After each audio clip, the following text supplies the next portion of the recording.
Yeah, there's a chance that we get to the end of this and I've done this all completely wrong, but I think I understand.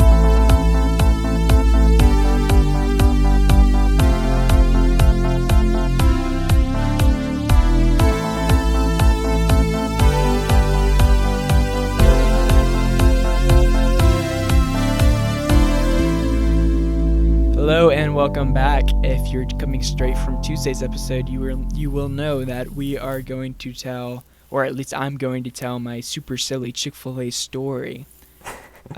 Today is Wednesday, and we thought we'd do a story time segment. So we're gonna each tell a quick story. Pay attention if you want a good laugh. It's not gonna be a murder mystery story, so there's other podcasts for that if you want to listen to that. But this will be funny and probably a lot of fun. So I'm going to start off with my Chick-fil-A story, which happened on, I believe it happened on Wednesday. Yes, it happened on Wednesday. This is recent. Very, very recent. This is a Chick-fil-A drive-thru story. Sounds good. Yeah, it's really a lot. So I'm done with exams. I finished exams on Tuesday. Wednesday, I wake up and I start playing Minecraft because that's what I've been doing with all my days since school's gotten out. Literally, I've been playing Minecraft like 24/7. My friend Bryce gets on my world, and he says, "Hey, let's go to Chick-fil-A." He's my neighbor, so he comes and picks me up, and we're driving to Chick-fil-A. Nothing super important happens on the drive over there. We wait through the drive-thru. It's such a long line of cars, but you know how efficient Chick-fil-A is. Shout out Chick-fil-A, not a sponsor. Should be a sponsor. If you want to sponsor us, tell us. Please sponsor us. Yeah, we love you, Chick-fil-A. We made you our George Washington. Just a heads up. So we're going through the drive-thru super quick. Bryce gets his cup. He always gets a large sweet tea because he's Southern. He's not like Southern, but he likes his sweet tea, so he gets a large sweet tea. And we're actually arguing about community, which is what we talked about yesterday. We're arguing about community because I said that he said he didn't like community because every episode was the same, and I argued with him. I said, "Oh, interesting." I said, in his logic, every episode of The Office is the same, and he got upset, and he was also really upset because there's a giant block of ice. It all takes place in an office. Yeah. Anyways, he was so upset, and there's also this giant block of ice in his large sweet tea cup, and he's using the straw and he's trying to break it up. Let me just set the scene for you. I'm sitting passenger seat. He's driving. His food's in the middle console. My food's on the floor in front of me on the floor mat. So he's like talking to me, and he's trying to break up the ice cube, and he pokes through the bottom of the cup, and it starts spilling all over him. And let it be known that Bryce has a nice car. Like, he's really proud of the car he has. He has like a Dodge Challenger, and it starts spilling everywhere. So his first instinct is like, and he's holding the cup, and his first instinct is to put it in the bag with all of his food in the middle console. So he tries to put the cup. He tries to put the cup in the bag with food, and it doesn't work. Let me just tell you where we are in line. We're through the line. At the Chick-fil-A I go to, there's another line for sauce that you have to go to after you get your food. So we're right in front of the sauce line. There's like 2 cars in front of us to get the sauce. Bryce tries to put it in the middle console, decides it's a terrible idea, opens the door and chucks it. He chucks the cup right in front of the people that are doing the sauce. He goes off and pulls over. And he's like, I'm dying laughing. And he's distraught, but he also thinks it's hilarious. He got sweet tea all over his car. Dang. One of the nice ladies. So Yeah, go ahead. Let me ask a question. So he's poking the ice, right? Yes. And is it like a small hole? Like it's a gradual leak of sweet tea, or is he bust out the whole bottom of the cup? Okay, he actually busted out towards the bottom of the side, and it made I think it was also amplified because he was nervous about it. Like, he could have gotten a drip. He could have gotten 3 drips that brought him onto it, and then like once he realized that I was spilling, he might have started gripping the cup tighter, which makes it a bigger hole. That's what I think. That's what I think what happened. He doesn't think that's what happened, but that's what I think what happened. And he got sweet tea all over his car. I think he has to get like it professionally out of his seats because it was that bad. Oh no! But That's there was rough. a nice older lady in the sauce line. She went and got him a new sweet tea. We had a good laugh. We came Dang, back. that's sweet. We came back. He tried to clean his car out, and we got back on Minecraft. That's my story. That's a great story, Jack. Man, that's like Titanic, but drive-through. Yeah. And he was like Leo. I was the girl just sitting there in the car, like completely dry. watching him drown. Let's see. I'll tell a quick story.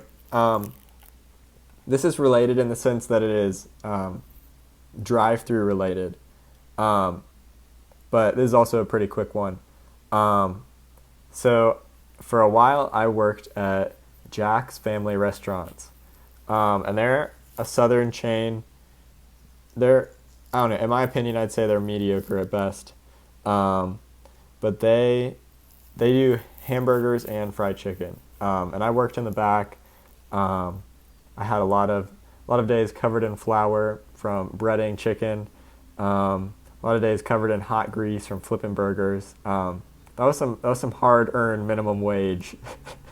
But I used to close, so we would close, I'd guess like 10 or 11 at night, and then we'd spend like an hour and a half cleaning. But one thing we'd try and do is, as I guess most fast food people know, as customers start dwindling, you start making less and less food so you don't waste a bunch of food.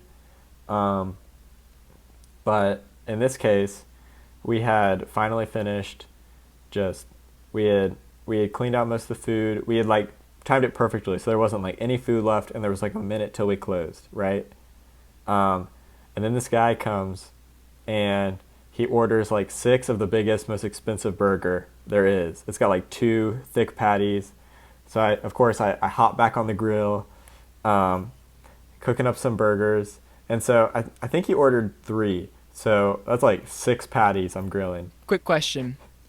Did he also order 3 large Diet Dr. Peppers to wash it down? No, not to my knowledge, but I'm not positive. Because we think about people that get large Diet Dr. Peppers. Oh yeah. But so we cook it all up, and I'm like, okay, there's a good chance this guy's like drunk or something. And so the manager's like, before we make these burgers, let's make sure he like pays first, right? And it's like, okay, because like he's gonna order a bunch of food and then he's gonna drive off. We're gonna make a bunch of burgers and we're gonna throw them away. And then he pays, and the manager's like, all right, now make the burgers. So I make the burgers, and then he drives away. No way. So he did pay for them, but then he drove away, and he never came and got his burgers. So I did end up with a free burger that night. So shout out to that guy. What was the manager thinking there? What was the manager thinking in that situation? Yeah. I don't know what I would have been thinking. I don't know. He was just so dumbfounded, because it's like, I don't know. I feel like food is such like a human primal instinct. It's like you're not going to forget about the food. It's like, yeah, you might not have enough money to pay. But that was a really weird experience. Probably like one of the memories that sticks out to me the most working there. So shout out to Jack's. You were my first like grueling labor job. They're building one really close to my house. Oh, really? It's almost done, yeah. Dang. I noticed how that wasn't in your Mount Rushmore. Yeah, it was not my Mount Rushmore. So if you want to try it, you can report back. But I don't necessarily recommend it. Noted. Not a sponsor, Jax. Yeah, not a sponsor. Definitely not a sponsor. We don't want you as a sponsor. Get out of here. I guess we can give a few shout outs real quick. Yeah. Obviously, we're going to give a shout out to the person that makes all of our thumbnails, Cooper. You're a real one. Cooper, shout out. Some of the boys that I know that have listened to it, and you can shout out the boys that you know. Obviously, Okay. obviously Cooper Twit, avid listener. Mm-hmm. Patrick Starr, we don't know who you are, but Patrick thank you. Starr, we don't know who you are, but I've loved all of your comments on the Star Wars videos. Your insight has been really helpful just in thinking through, like especially the new ones and kind of forming my opinions. You're a man after my own heart, or a person after my own heart. Maybe you're a woman, who knows? But whoever you are, I think we connect. G Baby Thomp, we love you, G Baby. Shout out to G Baby. AJ Rollman, Lando Mando Sharko, aka Landry Holleran. Austin Berry, I don't know if I said his name already, but I'll give a shout out to Austin Berry and my girlfriend Caroline. Oh, yeah, I'll shout out my girlfriend, Joshing. She listens on occasion. So we'll see if she sees this episode and then mentions it to me. Shout out to Ryan. I know he listens. Shout out, I know Elias Frenzy's been listening. And according to our podcast hosting website, there's someone who's listening in Australia. So if that's you, big shout out to you. Shout out to you. Shout out Blinden Blandon. Or did I say that right? Blinden Blandon? I think so. That's how I would pronounce it, but I'm not sure either. That's who Justin Roiland plays in Gravity Falls. Okay, good to know. Shout out Blinden Blandon. We know that we don't know who you are, but we want to know that we want you to know that we care that you listen to our podcast, even though we don't know who you are. Guys, thanks for watching. Come back tomorrow. We're gonna have some kind of fun would you rather's. We're gonna pull some would you rather's from Reddit. Jack and I are gonna have a good time answering them, having a little discussion. Make sure to subscribe if you're on YouTube. Keep listening if you're on Spotify. Rate and review if you're on Apple Podcasts. I don't know if anyone listens on Apple Podcasts, but if you do, you give us our first review. So get over there fast. Hit that bell. Hit that bell. Hit that subscribe. Hit that like button. See you guys. See ya.